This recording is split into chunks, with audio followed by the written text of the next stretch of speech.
A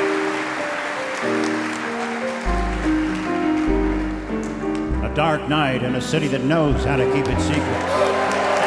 But one man is trying to find the answers to life's persistent questions. Guy Noir, Private Eye. This was a few years ago. I believe it was back the end of June, around 2013. I was in Lenox, Massachusetts. I was at Tanglewood. I was at a concert there.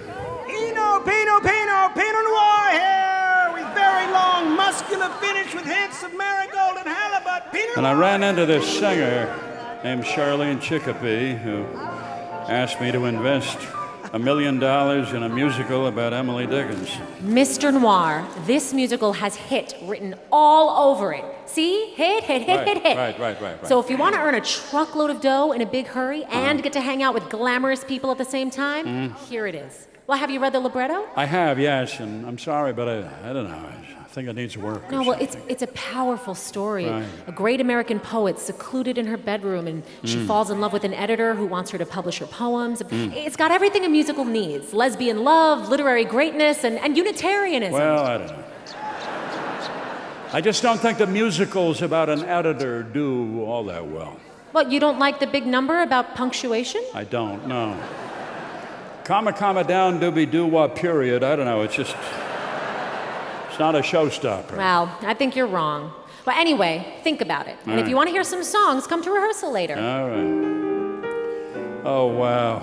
Charlene Chicopee. I knew I was a fool, but I just couldn't take my eyes off her front teeth. Those upper incisors just had me in their spell. Anyway, there I was at Tanglewood at the rehearsal of the musical Emily.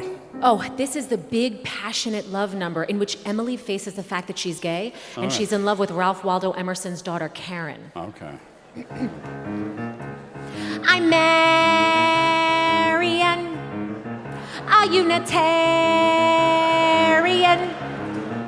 I am in love, I guess, with a plain black dress. I love my minister, Miss Unitarian, Karen. I can't help it. She's a wonderful copy editor, and she knows about punctuation, and she's in love with me, Karen,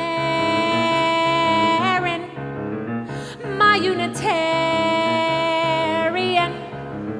She is in love with me and my poetry, and she's a very strict disciplinarian, Unitarian. Right. Well, anyway, there's yeah. more. Well, what do you think? I don't know. I mean, the song sounds familiar somehow to me. It's, Well, it's the quality of great music. It feels familiar right away. Does Emily, by any chance, go on to become a vegetarian? Well, yes. How did you know? And does she become pregnant? Yes, by a poet, a Bulgarian. Oh, sure. And she has the baby by cesarean, delivered by a veterinarian. You know, it sounds like a great story, but I don't know. But she gets pregnant one night when she gets very drunk. What? Emily Dickinson gets drunk? Yep. I feel nauseous. I feel nauseous. I feel nauseous and cautious, and I think that scotch is maybe not a drink I need to try. I am reeling, simply reeling. I am feeling the ceiling go round, and so nauseous that I don't think I can keep it down. Seamless Emily lying on the floor. Isn't that the Dickinson girl? Is she gonna puke? Is she gonna york? Is she gonna heave? Is she gonna hurl?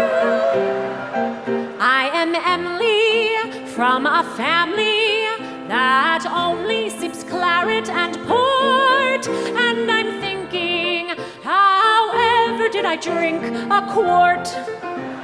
Oh, I don't know. What? Yeah? What were you going to say? Hi, Mr. Noir. I am the composer. Oh, you're the I'm composer. of that Okay. song. My name is Maria Marscapone. Okay. You've got to hear Rachel's big song at the end of Act 2. This is Rachel, okay. You owe it to the world to share your poetry. It's truthful and the lines leap and dance. And your investments have gone in the toilet, Miss E. And the publisher offers an advance so big you will whack your pants. I don't know. So anyway, does Emily, she agrees to publish her poems? She Anyway. does, but only because her hockey team needs new uniforms. Oh, I see. Who are you? I'm Desiree Dumont. I'm the librettist. I'm the librettist, okay. Her hockey team is the Amherst Bratwursts, and they need jerseys and helmets. Oh, so this is ice hockey. Right. We think it gives the work an interesting twist. Oh. 1 minute she's in her bedroom writing poems on tiny scraps of paper, and the next she's skating across the stage and banging heads with the opposition and being penalized for tripping. I'm a poet and a recluse. At least that's what people think. That's because they never saw me leave blood all over the hockey rink. You see savagery, you say, can it be? Emily, Emily, Emily, yes it is Emily, Emily. I see. So ice hockey is what inspires Emily Dickinson to go off and join General Grant's army for the Battle of Antietam, then, right? And that's when Rachel breaks up with her. She's a pacifist. Oh, of course. So Emily disguises herself as a man, if I read the libretto right, and she rides away on a horse and she joins the army for the battle, huh? Yep. Okay. I'm done with writing poetry and living in my head.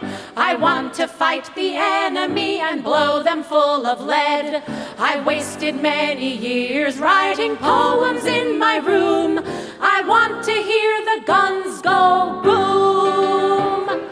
Glory to John Philip Sousa.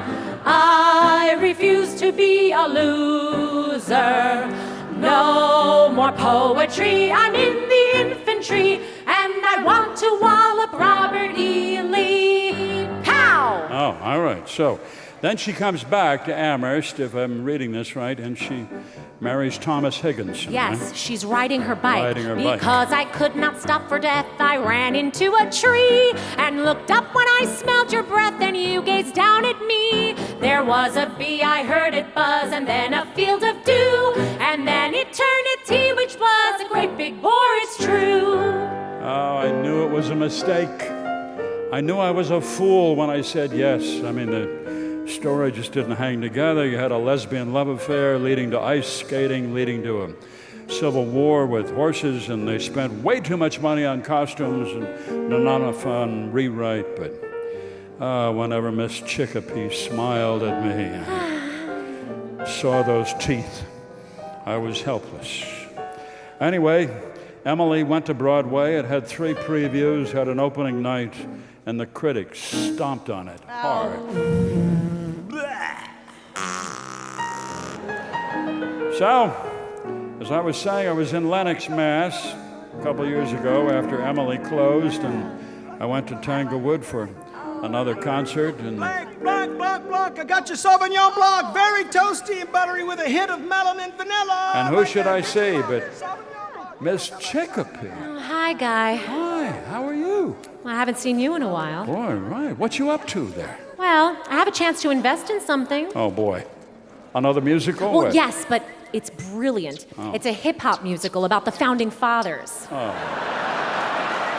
So what, they're looking for investors? Right. Huh? Well, I've got the chance to invest $50,000, but, you know, I'm tapped out. Yeah. But if you want to front the dough, Well, what's the name of it?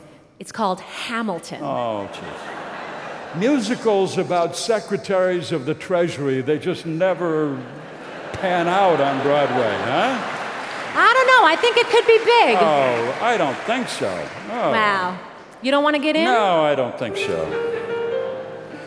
That was 2 years ago, and what I heard is that she got this bass player named Larry Kohut to put up the $50,000, and now they're living in a 14-bedroom mansion in Lenox, and they're regulars in the fox hunt. Where a bass player comes up with $50,000, I got no idea whatsoever. I earned it playing bass solos. Check it out.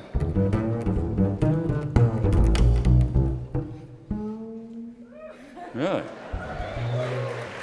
So I recorded this basic bass solo. It's about 6.5 minutes long. And the thing is, it fits under any song the band plays. So during the solo, as the tape's playing, I walk around the room as people are listening. I lift their billfolds, look into their purses, jacket pockets, and in the course of a 6-minute solo, I can do between 500 and a couple of grand. And nobody even notices. And when the bass solo's done, people are so grateful they don't even notice they're missing their money. Wow. It started out as a business relationship, Larry and me, and then the money rolled in, and I just fell in love. We took up fox hunting, and there's just something so reliable about bass players. Well, I had dated singers and actors and dancers, but Larry was different. So steady. I love it when you say that. So steady. I lost a lot of money, but not everything, so I'm retiring. I found a job as a parking supervisor at Tanglewood, and recently Larry's been talking about an idea that he has. Yeah, you know, there's never been a Broadway musical about a bass player. You know, I think you're right, Larry, yes. Yeah, well, I call it Mingus. Mingus, that's a nice title. Yeah, Mingus, the musical. Really, really. Well, good luck with that. Here, check out the overture. Yeah?